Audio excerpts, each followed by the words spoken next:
નમસ્કાર દર્શક મિત્રો, લક્ષ્ય ન્યૂઝ ચેનલમાં હું મેઘા અગ્રવાલ આપનું હાર્દિક સ્વાગત કરું છું. આપ જોઈ રહ્યા છો લક્ષ્ય ન્યૂઝ. નજર કરીએ આજના સમાચાર. ઉપલેટામાં કથાકાર મહાદેવ પ્રસાદજીની પધરામણીને યાદગાર બનાવવા મેહુલભાઈ ચંદ્રવાડિયાને ત્યાં યોજાયેલ કૃષ્ણ લીલાના ભવ્ય કાર્યક્રમમાં સૌરભરમાંથી લોક સાહિત્યકારો, આગેવાનો, પત્રકારો ઉપસ્થિત રહ્યા હતા. કથાકાર પૂજ્ય શ્રી મહાદેવ પ્રસાદ શાસ્ત્રીજીની પાવન પધરામણી પ્રસંગને યાદગાર બનાવવા અહીંના ઓળખાતા યુવા આહિરા આગેવાન મેહુલભાઈ કરસનભાઈ ચંદ્રવાડિયાએ તેમના નિવાસ સ્થાન અજય બંગલા ખાતે નામાંકિત કલાકારોની કૃષ્ણ લીલાના કાર્યક્રમનું ભવ્ય આયોજન કરેલ હતું.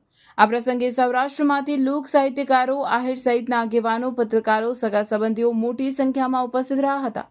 તેમાં કેશોદથી વનરાજસિંહ રાયજાદા, લોક સાહિત્યકાર દેવાયત ખવડ, દેવરાજ ગઢવી, માલદે આહિર, રાજા ગઢવી સહિતના કલાકારો તેમજ વેરાવળ હીરાભાઈ જોટવા અને રાજસિંહભાઈ આહિર, વિજયભાઈ વાંક, લખમણભાઈ વસરા, જયરાજ આહિર, પીઠળ ગ્રુપના નરેન્દ્રભાઈ સુવા, પૂર્વ નગરપતિ દાનભાઈ ચંદ્રવાડિયા, સહકારી આગેવાન નારણભાઈ ચંદ્રવાડિયા, માલદેવભાઈ ચંદ્રવાડિયા, સ્કૂલ બોર્ડના ચેરમેન નિકુલભાઈ ચંદ્રવાડિયા, બિલ્ડર અશોકભાઈ ચંદ્રવાડિયા, મનોજભાઈ નંદાણીયા, દીપકભાઈ સુવા, નામાંકિત પત્રકાર જગદીશભાઈ મહેતા, ઉપલેટાના પત્રકાર જગદીશભાઈ રાઠોડ, દિનેશ ચંદ્રવાડિયા, અર્શીભાઈ આહિર, ભોલુ રાઠોડ વગેરે ઉપસ્થિત રહ્યા હતા.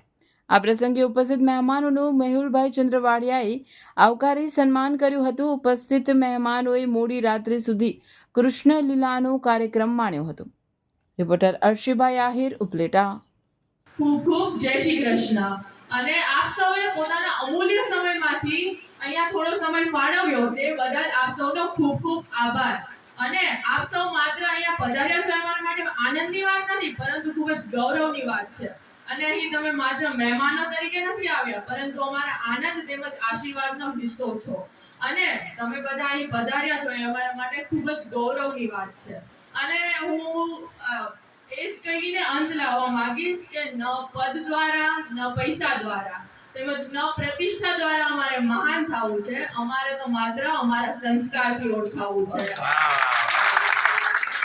બહુ સારું બોલવા કરતા બહુ ઓછું બોલો એ બધું ઉત્તમ.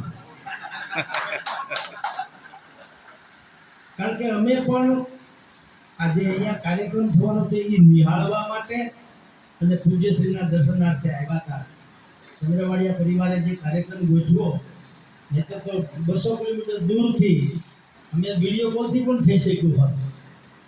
પણ એવી ભાવના હતી, ભાઈનો લાગણી પણ બહુ હતી. અને મને ખબર જ હતી કે આની ગ્રામ્ય સંસ્કૃતિઓ જે છે ને એને જે રૂબરૂ મળો અને વિડીયો કોલથી માંડીને ઓનલાઈન મળો, આસમાન જમીનનો ફેર. કારણ કે કેટલીક વસ્તુ એવી છે કે પ્રત્યક્ષ નિહાળવાથી તમને જે અનુભૂતિ થાય એ વર્ણનથી ન થાય. પૂજ્ય મહાદેવ પ્રસાદજી કથાનું વર્ણન કરીને આપણે શ્રોતા તરીકે જ રહીએ, નહીતર એની કથાને આપણે કંઠસ્થ કરી લઈએ તો આપણે મહાદેવ પ્રસાદજી જેવું બોલી ન શકીએ. આપણે શ્રોતા જ રહીએ, તેઓ શ્રી વક્તા જ રહીએ, કારણ કે એ સાધન સિદ્ધ વ્યક્તિત્વ હોય છે. તો આજે આવા અવસરે આવવાનું થયું, પૂજ્યશ્રીના દર્શન થયા, આપ સર્વે લોકોએ સ્નેહ વરસાવ્યો અને બે શબ્દો બોલવાનું કીધું ત્યારે મને એમ લાગે છે કે વિશેષ તો શું કહીએ, પણ આ ભયંકર કળી કાળ ચાલી રહ્યો છે. અને આ કળયુગ છે, બળયુગ તો છે નહીં, કળયુગ છે. કરો અને જુઓ, કર જુગ, કરો અને જુઓ, આઈને અહીં જ બધું છે. કોઈ પૂર્વાશ્રમ નથી, કોઈ પશ્ચિમાશ્રમ નથી, કોઈ ઉત્તર નથી, કોઈ દક્ષિણ નથી. તમે અહીંયા જે કરો તે જ પામો છો. તો વિશેષ તો અમે કીધું કંઈ ભણ્યા નથી, ગણતરી